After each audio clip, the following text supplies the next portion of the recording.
Hello, I'm Aubrey. Welcome to Keeping in Touch. Today's program, our special guest is Emma Kelly of Savannah, Georgia, and, well, actually Georgia fame. And as you remember, she was featured in the movie and played herself in The Midnight in the Garden of Good and Evil, and also in the book that was written by John Berendt, and the movie was produced, of course, by Clint Eastwood. And Emma, welcome to the program today. Well, I'm delighted to have you here, and hope I bring out some things that are meaningful to you. I guess for starters, you've been playing the piano for a long time. Tell us how long and how you got interested in playing to begin with. Oh, about 75 years. That's a long time. So you started when you were a very small girl. About 4 and 5. I started actually playing for little features when I was about 9. Now, you're not a native of Savannah, is that right? My home is Statesboro. That's right up the road here. I know in the book, in Midnight in the Garden of Good and Evil, a chapter actually is dedicated to you, called The Lady of 6,000 Songs. Tell us how you come about getting that name. Well, I was with Johnny the last, about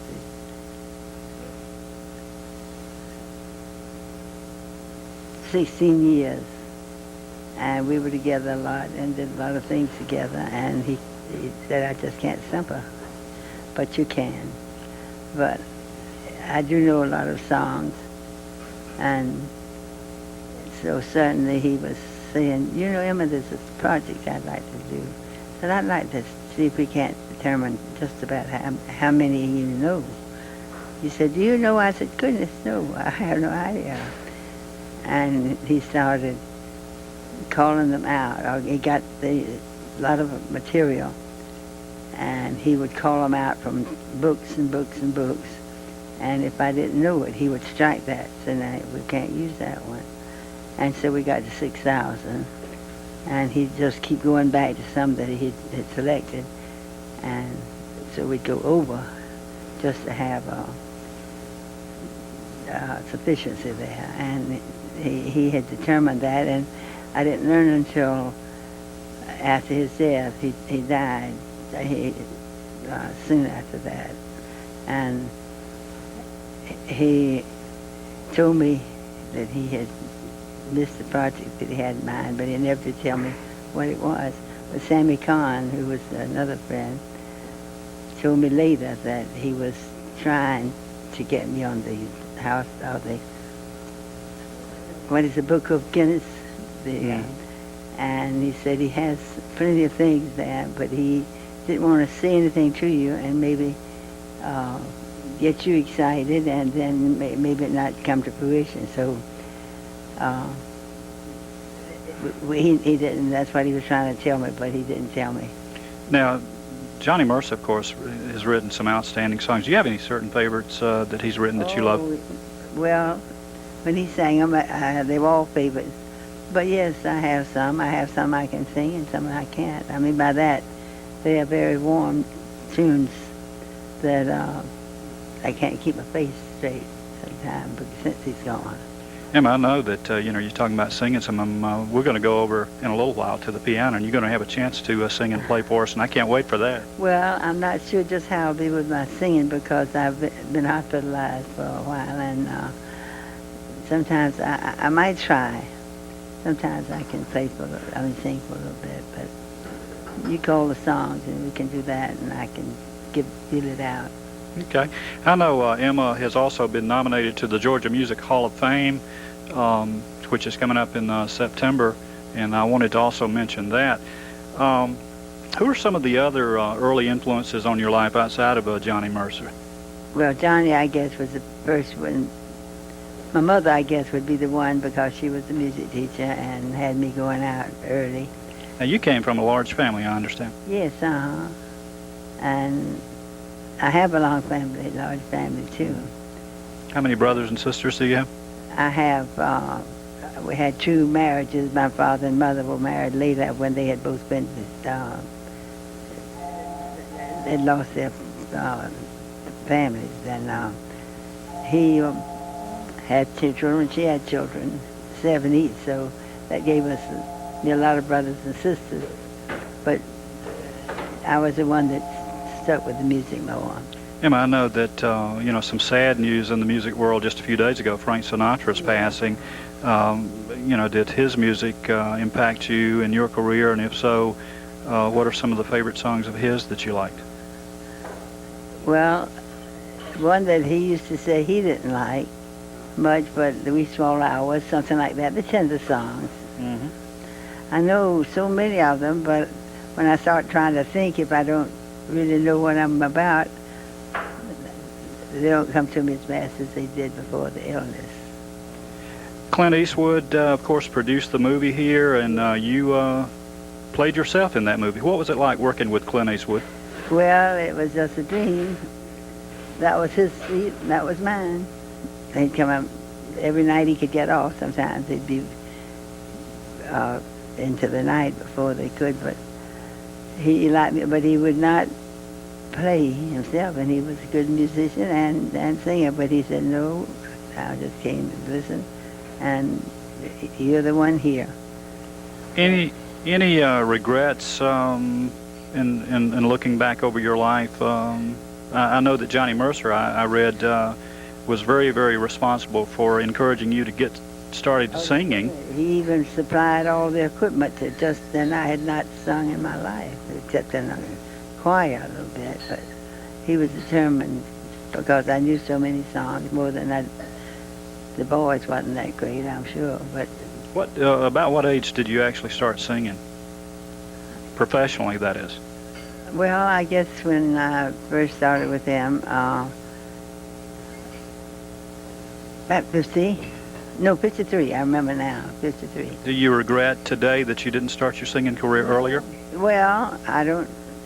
So much has happened to me that I never would have dreamed of until I don't wish anything changed except the early loss of my husband. Otherwise, I've had a charmed life and a nice family. I know that the book, I know that some of the characters in the book, like Jim Williams, Joe Odom, Ben Tucker, Danny Hansford, Lady Chablis, you knew these people. Every one of them. Now In fact, we went on tours all over the country. Now you played the Christmas party, I understand, at Jim Williams's house at the Mercer House. Yes. Mm-hmm. What was some of your memories of Jim Williams? Jim was a very tender, nice fella. You couldn't mourn anyone. For instance, I would play a job for him, and every time he would say, all right now, Emma, let's go to the office and see how much you owe me. And so we'd go in and I'd give him a fee, and then he'd say, Emma, are you crazy? Don't you know you're worth more than that? And he would just slap. He was very generous. Now, did you have the opportunity to meet Danny Hansford? No. So you didn't meet him? He's one of the few I don't know. Now, Joe Odom, you knew Joe. I knew him very well because I had to, after Johnny died, that was my second home here. He had a carriage house in the back.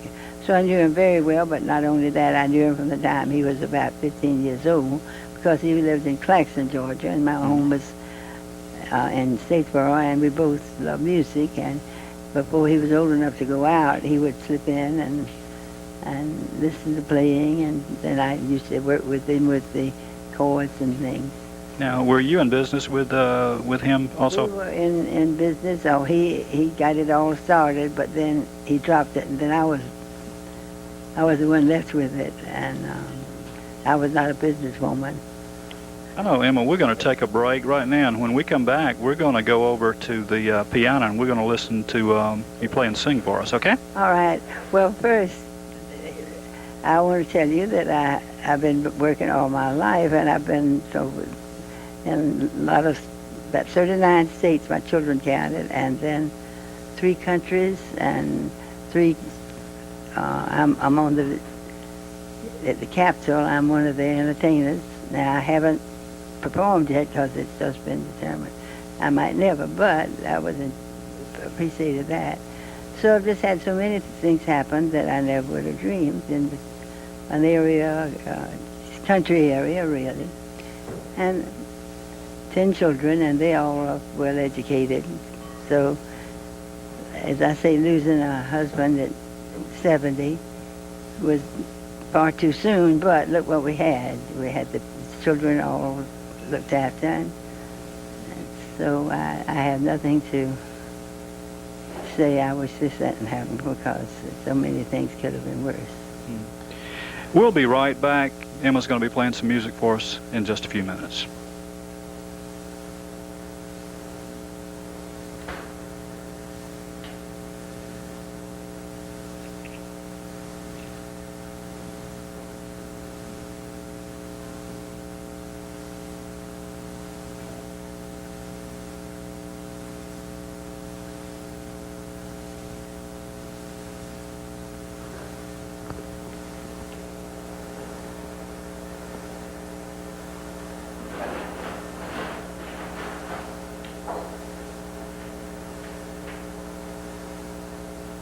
Makes as bold a fashion statement as an area rug, like this beautiful Tree of Life design from Shaw Rugs, or from the Tracy Porter collection.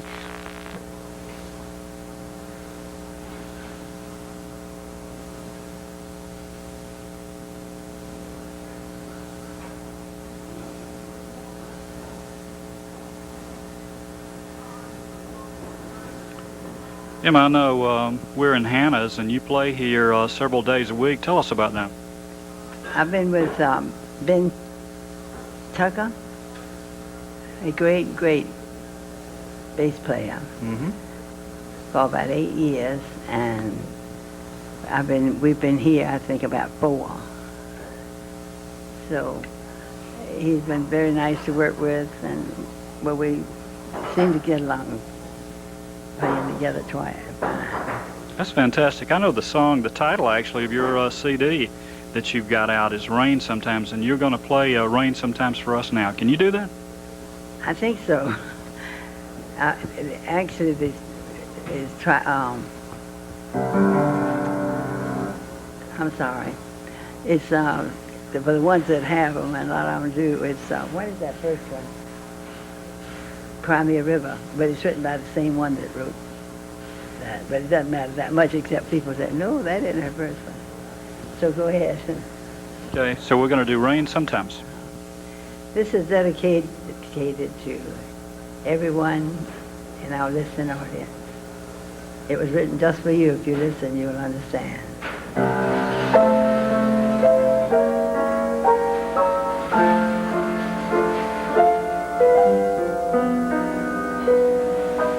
You'll have rain sometime. You'll have money down the drain sometime. Reasons to complain. That's how it has to be. Now, but you'll have champagne sometime. Money down the drain sometime. You'll ride the gravy train sometime. Just you wait and see. You'll be stranded in the rain sometime. You'll dream your dreams in vain sometime. Lose more than you gain. But this I guarantee, love is not for some time. Love is for all time.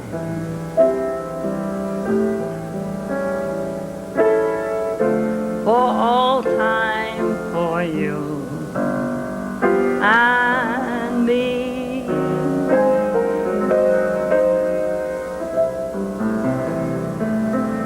You believe that now? Emma, that is a beautiful, beautiful song. Played it for minutes occasions.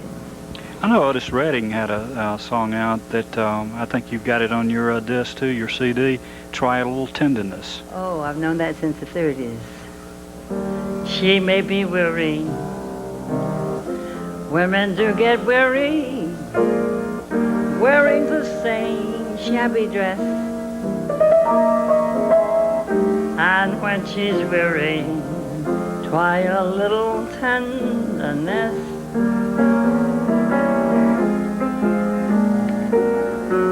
She may be waiting, just anticipating things she may never possess. It's all so easy, try a little tenderness. It's not just sentimental. She has your deeds and cares, and a word that's soft and gentle makes it easier to bear. You won't regret it. Women don't forget it. Love is their whole happiness. It's all so easy. Just try a little tenderness.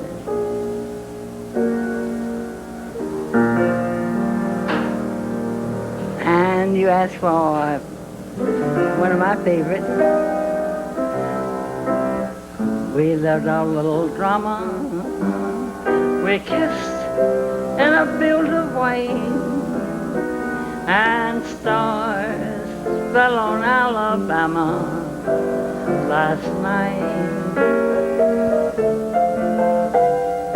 She may be waiting, just anticipating things she may never possess.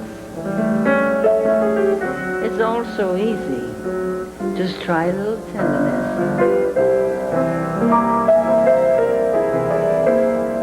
It's not just sentimental. She has her dreams and care, and a word that's spoken gentle makes it easier to bear. You won't regret it. Women don't forget it. Love is their whole happiness. While she's without them, try a little tenderness. I want to try one little one of Johnny Mercer's that few people know.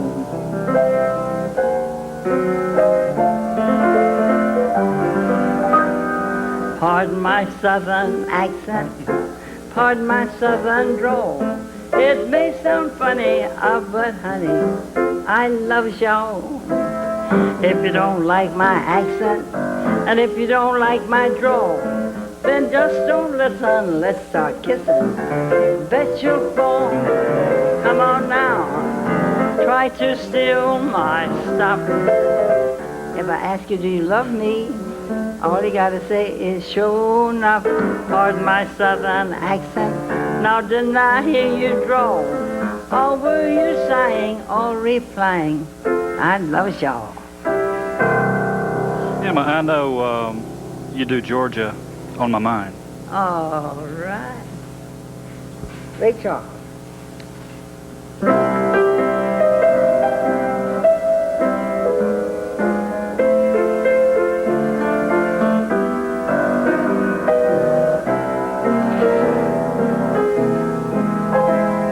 Georgia, Georgia, the whole day through, an old sweet song keeps Georgia on my mind. Georgia, Georgia, a song of you comes as sweet and clear as moonlight through the pines.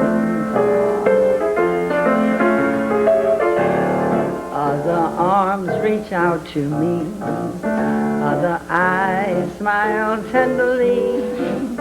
Still in peaceful dreams, I see the road leads back to you. Georgia, no peace I find. An old sweet song keeps Georgia on my mind. know when we were here a few weeks ago, well, actually, it's probably been a couple of months ago, and I came down and met you and invited you to do this program. We tried to do it in Macon, and that didn't work out, but man, I think it's a lot more appropriate to do the program in Savannah anyway. But I'm at home with this too. but I got your disc at that time, and there was a song on that disc that I just thought was fabulous, and it was called P.S. I Love You. That's another Johnny Merce song. And very often I would use that as the last one. And that's one that's hard to do, but I'll try. That one and I'll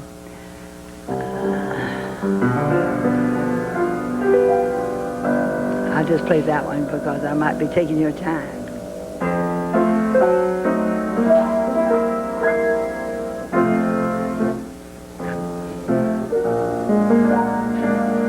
Dear, I thought I'd drop a line.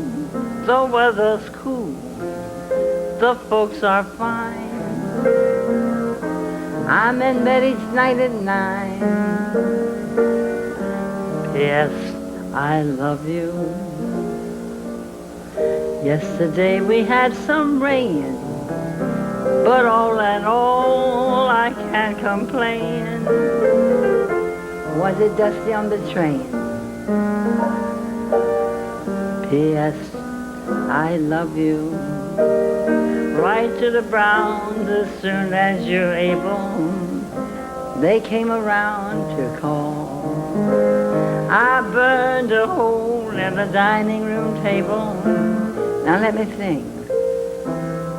I guess that's all. Nothing else for me to say. And so I'll close.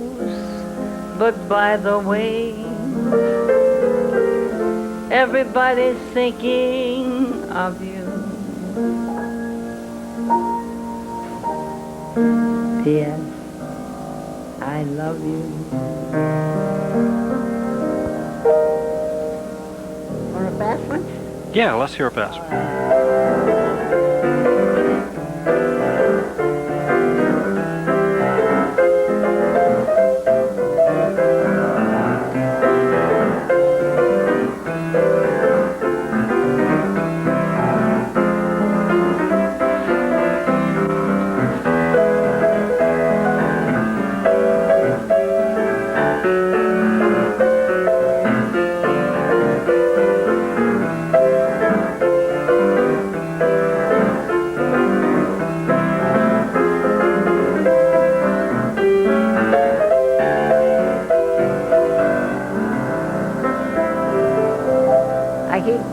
I know some years ago the Gershwin brothers had a song that you played when I was down here before, and I know you know the name of that song, Someone to Watch Over Me.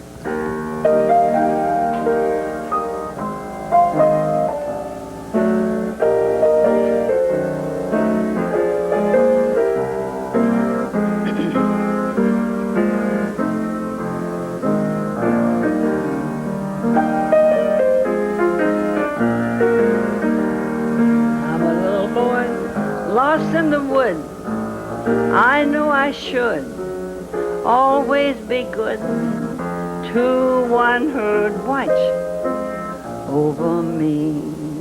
And a little goodbye song. We don't have to be goodbye, but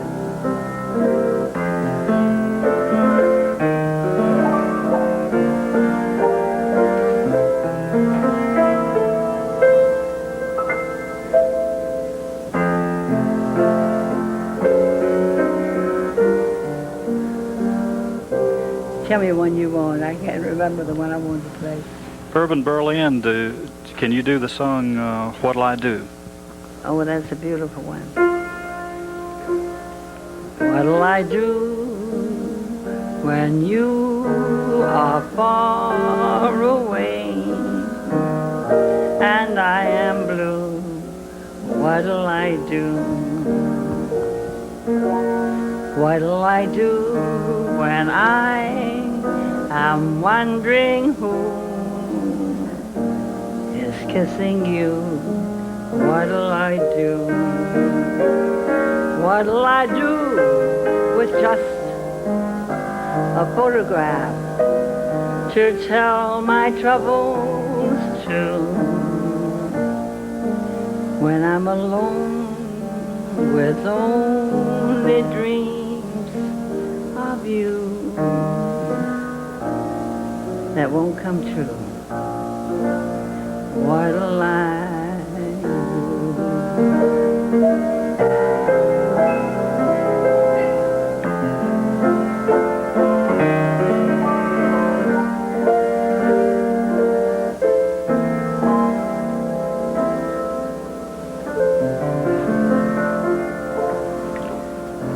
I know we're going to do 2 or 3 Christmas songs that we're going to put on a program that's coming up in December. I know this is not exactly Christmas time, but be glad for you to do White Christmas for us.